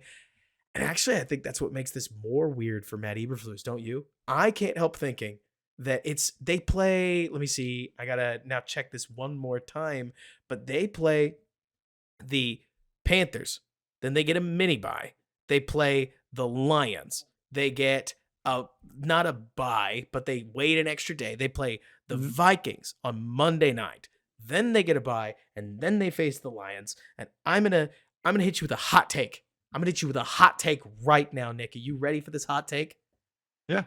If the Bears beat the Panthers, lose to the Vikings, or lose to the Lions, and lose to the Vikings, to a quarterback that just joined the Vikings like 4 days ago, recorded now, I believe it will seal Matt Eberflus's fate. I don't trust this Bears organization, nor do I expect this Bears organization to fire Matt in season, but I think that's where they'll turn the page, if they were going to turn it. Yeah. So a couple of things. One is polls gave a lot of confidence to Flus in the press conference this week, but in my mind, what is he supposed to do? That's what a boss should do. I mean, you can't. Well, I guess we'll have to see how it goes. Causes way more hot water than he needs to. But also, speaking of, and this is again not Bears, but this is too good to not talk about. So Josh Dobbs in his Vikings press conference that just happened. I just have to read this tweet. It's amazing. What did he say? So he said that Vikings head coach Kevin O'Connell was essentially translating the calls and mapping out the plays mid-huddle. Badass. As the play clock was ticking down. Kevin O'Connell called Dobbs' ability to handle it all one of the most impressive things he's seen in the career. Dobbs didn't take one single snap with the offense in practice this week. No snaps with the center, never threw passes to anyone, didn't even know most of their names. He's like, that's for next week. Honestly, man, I eat those stories up. That reminds me of everything McVay's ever done and a lot of things that he who shall not be named did for another he who shall not be named in Chicago that I'm just not going to get into, where it sure seemed as if Nagy wanted Mitch to grow out of that. But that Washington game stands out in particular where they ran straight up college offense. Look at the sidelines, new signals, get back to the ball. Yep. But It's so cool hearing stories like that of coaches just bending over backwards to make something work and then getting rewarded for the effort. Yeah, That's and then they won. And the Falcons are not a bad defense, by the way, y'all. I mean, no. they got some players, so that was pretty impressive from Dobbs. But just back to Chicago. I mean, it's I think his fate is already sealed. I mean, it would have to be a straight up miracle finish, I think, the rest of the way here for Flus to keep his job. So this isn't to take anything away from you. I'm trying to think from the perspective of George McCaskey and Ryan Poles, right? Nick Whalen probably knows the league a little bit. It's not like you know it better than Ryan Poles. That's not what I'm saying, right? But because you don't have a personal connection with everybody on the Chicago Bears, you're not going to look at them with the same rose-colored glasses that a lot of the guys in the building will. They Oh, know right. Andrew Billings. We like Andrew Billings. They just paid Andrew Billings $6 million guaranteed. Might be beans and peanuts to us because we look at this all in a relativistic lens, but you get where I'm going. Mhm. It's once the Bears do get swept by the Lions, it's once the Bears do lose to the Browns, it's once the Falcons do beat the Bears, it's once the Cardinals maybe do steal a win against the Bears, even the Cardinals with Kyler Murray, that they're going to that I would argue opinions are going to start to change. Because Mhm. right now, I bet they think that they could punch the Lions. The Bears did not seem like they were scared of the Chargers. Maybe they should have been, but they Yeah. weren't. Does that make sense? Well, they didn't seem prepared, but I mean, Detroit's a really, really good football I team, agree. Eh, and and we'll find out how good this defense is. I mean, because they've played better. I mean, you Sure. talked about not doing well against um, best quarterbacks. I mean, Herbert is there, but I mean, it's tough to envision the Bears getting many wins over the next Oh, yeah. 4 or 5 games besides Carolina, and that's really, really gonna I mean, how do you be like, "You know what? Nope." That's If the thing. Robert, if you're Flus, okay, and I'm Pulse, how do I be like, "Well, yeah, we just lost our 4th in a row, but, you know, Robert's my guy." That's the thing. That's what I'm trying to say. Don't let me charismatically convince you the Bears have it in them to win these games. I'm arguing people in the building think they will. So when they don't, that's when the axe is going to start to fall. Does that make sense? Yep. Like they need to see we can sit here and say, "Oh my gosh. Oh my gosh. You dropped this game or you dropped this game today against a Saints team that you just had them." Like you probably thought you were going to lose this game because it's a trip to the Superdome against a team that Right. defends its house, unlike nearly any other team in football, which is just bizarre, by the way. But they really do. But Mhm. instead, you go from a 17-17 game where you even feel like you had the better team in the first half to almost literally throwing the game away. You can blame it on the rookie quarterback if you want. That is not much of an excuse. Saying, "Oh, well, the UDFA rookie, he threw it away for us." Any decent or boss is going to look back and say, "You're going to blame the kid that we cut Nathan Peterman for? Like, Right. we had a veteran. You didn't tell me you wanted a veteran. Oh, You told PJ me you wanted the Walker. kid." Yep. Yeah. Yeah, we cut PJ Walker. He's winning games in Cleveland right now. Like, Mhm. it doesn't really matter that it's against Clayton Tune. They lost their guy too. Why is our guy losing games? Yep. You can't blame this on Tyson, right? And so then you've got this Saint. So you got the Saints game. You obviously got smoked in public by the Chargers. You're very unhappy that you still lost to a Vikings team that you had right Yep. where you wanted them. And then going further back, Denver. still mad about Denver. Yep. Like, still mad about Tampa. And if Mhm. this org is going to be ritualistically mad about anything, it's Green Bay. So yeah, I think the bonfire's built and they just need those final matches. Well let's flip this, Robert. How do you sell this to a fan base, to a team, to an ownership that once we get these pieces together, then this coaching staff is finally going to be able to show you how they do it. When time and again they've shown that they can't do it, Well, despite the circumstances, despite I'm going to go for it instead of kicking the field goal, despite that going on, they haven't shown the ability to. So how do you sell that story or believe that story if you're Poles? so all I can say is that I watched George McCaskey green light Ryan Pace and Matt Nagy running it back in 2020. Like what felt as if it was a foregone conclusion that those two were going to get fired after the 2019 season. Uh, no, it wasn't. I watched them run it back in 2021 is what I'm remembering. Like 2020 was bad, but you kind of needed to run it back then. It's 2021 where I think all of us were like, wait a minute. What? We're Yeah. not looking for a new head coach and quarterback? And Right. then things turned out pretty predictably from there. And so I don't know if they're going to need a good reason.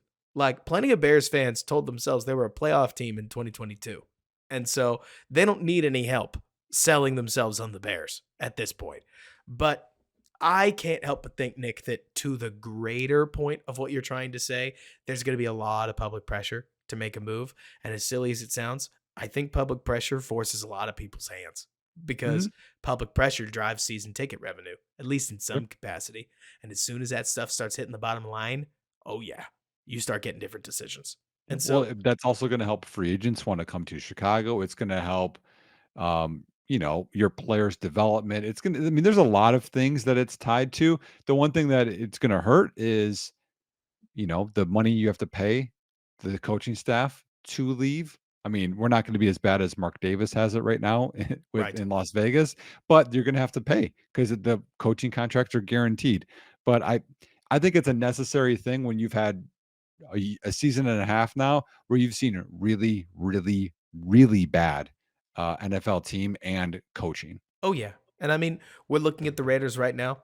You want to tell me that coaching doesn't matter in the NFL? They've rebounded from a couple of lifeless showings, and now they've got Aiden O'Connell up 24 to nothing on a New York Giants team that is listless. Look, it's not as simple as fire everybody, and it's definitely not as simple as, hey, I want the Bears to be good, therefore Robert's calling for them to fire Matt Eberflus. There's nobody really on the staff ready to take up the mantle of head coach, and to be honest with you, Nick, I don't really want them to.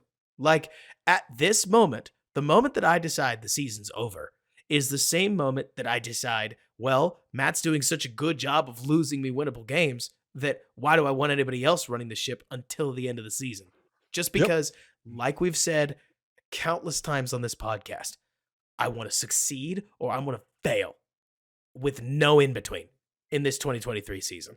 I can't have it in me to cheer for Bears losses, but I can be content when they happen. And that's, I think, where I've reached. That was today. This game ended, and I They went, yep, that's about right.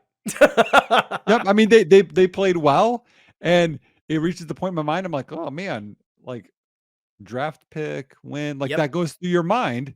And then the loss, I was like, okay, to be expected. They took a game. Also, by the way, we have to point this out. I believe we both picked the Saints to score 24 points.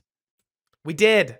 Didn't we? I think I was 24-13 is what I picked. Tyson Bagent and the Bears offense overperformed both of our expectations. Don't Yeah. ask about the turnovers. We didn't say anything about the turnovers, right? Yeah. Like, if anything, it is hilarious to me looking at Bagent and a couple other, because like, say what you will, it's so funny. The Bears might have won this game if they make, okay, so I understand that I'm reaching really hard. But you could say the ball bounced against the Bears more than it bounced against the Saints just because of the DJ fumble, right? Like DJ Moore Oh, doesn't traditionally fumble bad. in that setting. And so you get a little bit of the same yak magic that normally drives and fuels what makes him so great. And it bites him in the butt. And that's going to happen every once in a while. But so you take the DJ fumble out, you take out the missed field goal, and suddenly, maybe, Nick, the Bears are competitive, if not won the game, like given the rest of the way things work. It's so funny that even Bagent's critical four turnovers may not have been the hole in the boat at the end of the day if a couple other things went their way. But Mhm. what I'm describing is how we talk about a backup quarterback game, right? Yeah. Like, Well, like if DJ does catch the one in the end zone and he doesn't fumble that one, giving them basically points or a touchdown, Chicago could have won the game, which is like shocking. your guys always have to come up big for you, especially when you're not a franchise quarterback. And it Mhm. should be okay for us to say Tyson Bagent, as of today, is not a franchise quarterback. And I don't expect him to become one. So every time he takes snaps for the Bears, I'm excited. He's learning. You would hope that every pick leads him to not throwing the same pick again, right? Yeah. Like I've heard so many coaches talk about that, Nick, where it's like, I expect you to make every mistake in the book. I expect you to never make them a second time. Yep. And so there's going to be plenty of quarterbacking mistakes for Tyson Bagent to make. But like we're seeing with other rookies across the NFL, you keep them in the rotation, you keep them in the QB2 spot, they get better. They get a lot better. And so, Well, that's I mean, you talk about backup quarterbacks in the NFL, like, and developmental quarterbacks. Tyson Bagent is up there. I mean, we could go through the list at some point. We don't have to do that right now because we're probably into the pod soon. But like, probably. I mean, I mean, are there? He's better than I would say another 10. So he's probably a top half, maybe I backup quarterback. I thought you phrased it perfectly when we collectively found that the perfect statistical comparison to his first couple games was Aiden O'Connell, because I would Mhm. argue that Tyson Bagent looks to me like a third or fourth round draft pick that the Yep. Bears basically found off the street. And so, does that mean that he's got starter written all over him? Does that mean that we need to over exaggerate what he is or isn't? I don't think so. I mean, third or fourth round quarterbacks still have a low hit rate. Yep. It's not a guarantee that he's even a successful backup. And successful backup, by the way, I don't know if you feel this way. It's kind of a misnomer because I would argue the top half backups in the league are like quarterbacks number 20 through 36. Like, it's not a fair list because Oh, I see what you mean. around a third of the league is starting a young kid with promise that if you slapped an overall grade on him, well, is Zach Wilson better than Andy Dalton? Is Anthony Richardson better than Andy Dalton? Is Right. Gardner Minshew worse than Desmond Ritter? You get what I'm saying? Where it's Yep. Yep. like you get some of these quarterbacks where it's like, well, that's a standard NFL quarterback. That's Case Keenum was a backup forever. Was Chase Daniel a worse starter than, I'm trying to think of like Sam Darnold would be a good like Yeah. 1-2. Well, it's because of what they represent, right? Like a young quarterback Exactly. represents potential future versus how good or Right. quality their play there is right now. And so I think Beijing gives you a little bit of both. A You know what I little. mean? Like he gives you some hope because he's young, but he also gives you a better floor than some of the quarterbacks we talked about today, like Clayton Tune, et cetera. Right. Another thing that I'm frankly excited for. Okay, so there's one piece to this pod I want to end with, and I can't believe I'm going here, but I guess I'm going here because it's polarizing, right? Nick, I really like Ryan Poles. If I had to pick somebody in the Bears organization like that wasn't a player that I wanted to talk about liking, I have really appreciated Ryan Poles' overall vision for how he wants to spend money, how he wants to allocate resources. Given the direction of the franchise, given a couple of PR pieces to this whole Bears puzzle that have just gone so badly. Like the Velus Jones pick, it's more bad PR than its actual effect on the football team. But at the same time, like you get that, you get the Claypool trade, you get a couple, they get the fact that the daggum media just keeps wanting to dunk on the Bears. Don't hear me, Nick, saying that any of this is expressly Ryan Poles' fault, because what Ryan Poles has to preside over is a really horrible record so far as a Bears GM. Yep. And so if Ryan Poles ends up pushed out the door with Matt Eberflus, I will forever look back at him as the Bears edition of Sashi Brown, where Yes. He got the the cap right. Yep. mhm, he got everything right so that the new guy can come in and take a hot load of credit for getting to spend the war chest that Ryan Poles has managed to amass. And Hmm. so I'm not even trying because we don't really know. I mean, if Brian Poles was fired this early into his GMing tenure, can we really say that all these draft classes are bad? People keep Right. looking at the You can't. 2022 class, and I'm like, yeah, but they didn't have a first round pick.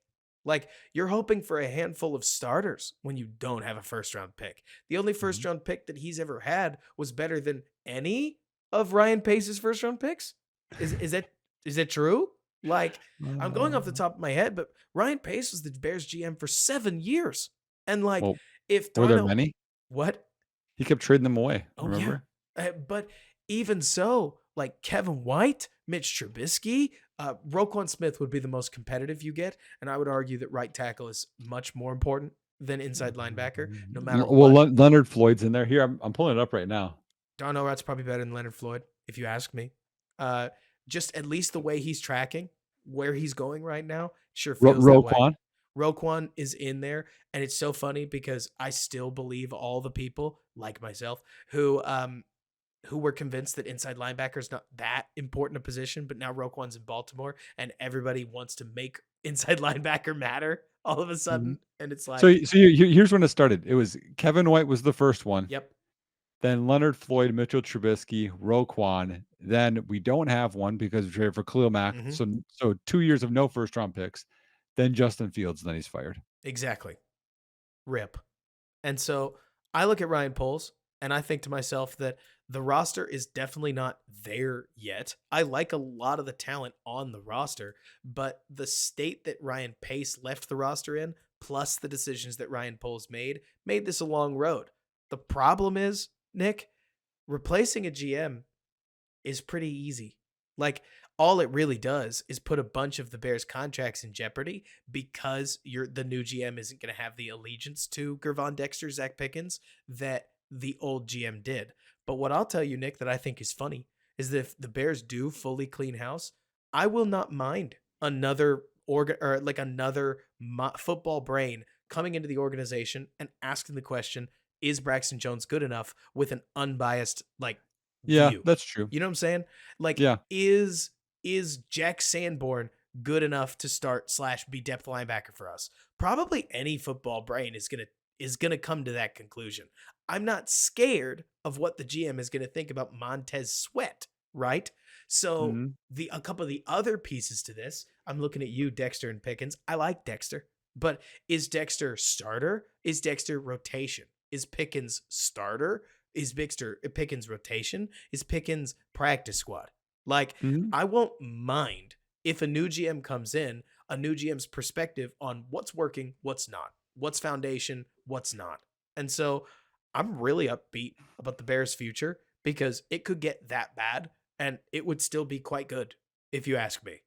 Yeah, and the thing that I think bad teams do is they don't stick with something for a while Agreed. because the players, when they develop in the system that you want, and then by the time you get somebody new, then you get rid of them before you know what you're going to get. So I think because like let's say they go to a 34, then you're like, okay, we got to get rid of all these guys to fit the Right. 4-3 versus 34. By the time you get that, and you don't win, we got to get rid of these guys. Like it's a cycle of just losing. Right. Here's a question for you though. Mm-hmm. Okay. If this is your quarterback over a full season, okay, is Are he you about to read me the 17 game stats tweet that I have memorized? yes. Probably not. To It's answer your amazing. Oh, come question, on. Okay, everybody. it's This is 3,000 yards. It's 3,000 passing yards. It's 1,200 rushing yards. It's 25 touchdowns. It's a 90 quarterback rating, and it's a 2-15 record. Yeah, I know a lot of it's the defense, but you can't go record, yeah. you you So have it's to you have to go record a little, right? Like, can you with that? so let me use an example, right? Let me use an example. I'm literally watching the Indianapolis Carolina game, and Bryce Young is driving, right, to take a game that was 20-10 and make it 20-17. What happens? An out route's a little too soft. It gets picked off. DB runs all the way down the field. I'm staring at a 26-10 game that has yet to make a decision on the extra point. What is that going to show in the stats? It's going to show one single INT, but not all INTs are created equally. That is a game losing play, and I think you would agree. And Justin Fields has fumble in the Denver game. And that play may or may not have completely ruined the game. And I'm not trying to dunk on you for Fields. It's more like, if I've got this opportunity to draft Drake May or Caleb Williams, then I'm not going to pass on it for a guy who's not thrown 3,100 yards over a 17 game stretch that we're cherry picking his best games from. You know what I This mean? isn't cherry picking. This is his last 17 games. It's his last 17 games that happen to include the best 2 games he's played and all the good ones. And it keeps us from having to include the first 6 games of 2022. Like, it just so happens to start at the good part and carry us through to now. And Well, doesn't that just mean he's been good? does it? Not Because great. Good. does it? Or has he I been I mean all right? I mean, 15 to me, turner or because it's different. It's different when your quarterback runs for again. So the stats for everyone that knows, someone put a tweet out. They have Justin Fields' last 17 games combined. Okay, so I'll read through all the stats.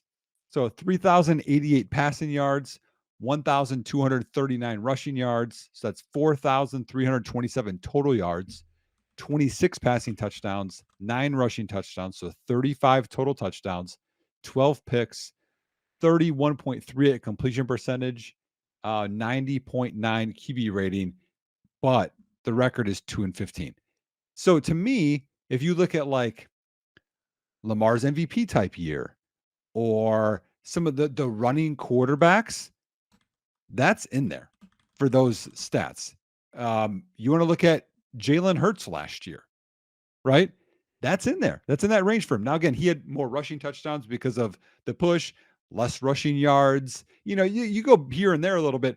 But to me, Robert, the thing that you're talking about the stats, the record, I'm sorry, and cherry picking or whatever. But I also, know it's not fair. well, that's the part is like you have to remember, like, this is with Mooney and Kmet and Equinemius St. Brown. Like, that was his primary weapons Sure. for the majority of that too. So like, he didn't have AJ Brown and Devontae Smith and Dallas Goedert like Hurts had last year. So to me, like, a part of you talking about the future is you could have a new GM or polls wonder or see how Fields does the rest of this year and wonder, like, you know what, if I just get another receiver, a left tackle, and whatnot, like, maybe I stay with this because, and it's really going to be a discussion if you don't get one of the top 2 quarterbacks, but it is going to be an interesting discussion because he hasn't been, again, and this makes it the worst, terrible the whole season. He hasn't been great the whole season either. He's in that middle range where you still have to decide. Right. Now, that said, Lamar Jackson, to use your example, his INT percentage, would you like to guess what it is? Well, he had an outlier TD percentage that year as well. He did have an outlier TD percentage, but if you were just going to guess his whole career's INT percentage, what is it? Because it's on the higher band of what you see from a lot of 2.7. quarterbacks. 2.2. In his MVP year, he had a 1.5. Now, would you like to guess Justin Fields' career INT percentage? This has actually been stable, by the way. 3.2. 3.6. So Justin Fields is throwing more INTs than usual. It's borne out in, if you wanted to look at the just fumbles that we've got over the last couple seasons, he's got 20 fumbles, including 2022 and 2023. I did not have the time while I was crafting this thought to go count specifically through his last 17. And he's recovered a lot of them. I don't think he's lost most of them, right?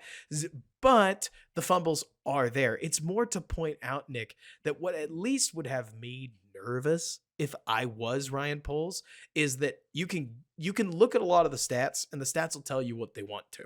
But a lot of the games in 2023 that I have real issues with are games that ended well before the final whistle.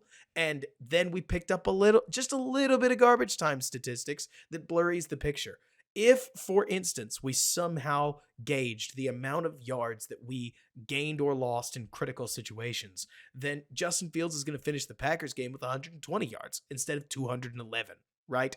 Justin Fields is going to finish the Kansas City game with maybe 10 yards passing because, gosh, that game ended early. Separate discussion. And I'm not trying to tick and tack. It doesn't matter, right? It's more like the hardest part about quarterback is that it's an eye test position. Like, it really is. If you hate the creationist style of play, you're not going to like Caleb Williams, period. Like, you won't. Or Justin Fields. If you love pocket rocket quarterbacking, but you hate sacks, you may not like Drake May that much. Like, he doesn't take a million sacks, but he doesn't take none, man. Like, any aggressive thrower is willing to sit in the pocket and then push the ball down the field. There's no one player that's going to fix the Bears. To me, the beauty of potentially drafting a new rookie, even if that rookie is JJ McCarthy, which isn't me trying to endorse, it's more me pointing out a random name for QB3, is that, Nick, at that point, the Bears get a full off season, then they draft this kid, then they get a full off season, and then they're competing, right? Which is way too long in the future. I'm not trying to ask anybody to root for having to sit through another 2024 Bears developmental season, but at least it should be more fun because you'll take all of the pieces from 2023. You'll take the team we rallied around Justin Fields. You'll push that in the future. And now it's really just a matter of rookie growing pains. right? Like the OG Pickett plan that did not work. You know what I'm saying? Mhm. Yeah, I mean, it's gonna be really interesting. We're getting the weeds here, I think, on this pod in We terms of are, just but that's what the we do. future, the futureness and the kind of what it could look like. Um, the good news is that we have 2 very high picks. We still have a lot of salary cap space. Montez Sweat fits 34-4-3, whatever. Um, personally, my my gut, and again, this is with my bias of being a Bears fan, I don't think we're that far off. I don't think so either. I think the difference between a really good team and a really bad team can often be simpler than meets the eye. And I do think you need a lot more talent on this Bears team, but I think that they've got talent that's becoming like they're starting to add talent in the right areas. I think a free agency to help with defensive line, maybe you catch a break and you cuz no, I won't talk about certain trades until we get there. Like that's just too depressing. No, Um yeah, we'll get there. Yeah. but either way, Nick, let's close the book on the Saints game. What is your final thoughts if you haven't given them already on the Saints game? I mean, they lost, but my final thoughts are I was pleased, I think, with how they played. Like the defense bend, don't break, even when they're in your territory all the time, and the offense turns the ball over. You give up 24 points, which I thought was really, really good for an offense that's been humming the last 3 weeks. Um, Bagent, again, up and down, kind of what we expected. I wish that Braxton Jones was in there longer. DJ Moore made a couple of uncharacteristic plays of DJ Moore. I'm glad Darnell Mooney was featured. And he does his Darnell Mooney thing where he stops and cuts back inside, which I love. We have 2 receivers, I think, that are really good after the reception. So to me, like I expected a loss. We both predicted a loss, but this loss has me upbeat about the Bears team because I see some development and see some guys making some plays. Absolutely. I mean, I guess my final thought would be in the most literal way I could say it. This loss fit my narrative. I don't have to change anything. Like, I mean, the Bears hung with the New Orleans Saints for the entire game, and then the wheels just fell off. And say what you will, but to me, that's more often than not a coaching issue than it is a specific player issue because the specific players and the general gist of the coaching were what willed the Bears in the first place to be so tight with a team that's now 5-4. I'm not trying to make the Saints Super Bowl contenders, and neither are you, Nick. This is a Mm-mm. requisite NFL team, but they were punch for punch with what is now, they might be division leaders, but don't quote me on that. Like in on the road after getting pounded for a week by the Chargers. And then things spun out of control. So do I end up looking at what do I look at this game as, Nick? I see it as part of the grander picture. I wish we could be week to week. The NFL is a week to week league. It gets really weird when fan bases begin to stop looking at it through a week to week lens. Because if you're feeling the same way I am, Nick, yeah, the Bears play the Panthers next week, and after that they play the Lions, and after that they play the Vikings, and I'm already aware of all of this because it's not the specific wins and losses that matter. It's how many losses, right? Mhm. Do they win 2? Do they win none? Do they win 1? I'm expecting 1, but we'll see. Yep. And I mean, the Bears season has to end. I hope it ends a way that we all end up happy with and not really frustrated with, because at the core of all this, Nick and I are doing a good job of hiding the fact that this is an extremely frustrating season. This is Yep. an outstandingly frustrating season. Yep. And it kind of needs to end certain ways or it's going to be really frustrating. Like, but I'm not going to get depressing cuz I'm not depressed. I mean, But yeah, because the frustrating thing is you're 6-11. right. That or you're You're 4-13, but nothing changes Yep. inexplicably, right? Like there are a lot of ways where this could be almost good but actually bad. Mhm. But we're not there yet. Instead, we're 2-7. We're right on track for the bad ending. But the good bad ending, right? But Right. so Until then, Bears fans, thank you so much for listening. Let us know what needs to improve, what you're loving about this podcast. Rate us on Spotify and Apple Podcasts and wherever else you're listening to your podcast. Give us a like on YouTube if you're watching us there, and enjoy the rest of your Sunday. You guys have an awesome rest of your week. We'll come back at you Wednesday morning with a preview podcast for the Carolina Panthers game, a game that has been circled on this calendar, all season long. And until then, bear down. Thanks so much for bearing with me.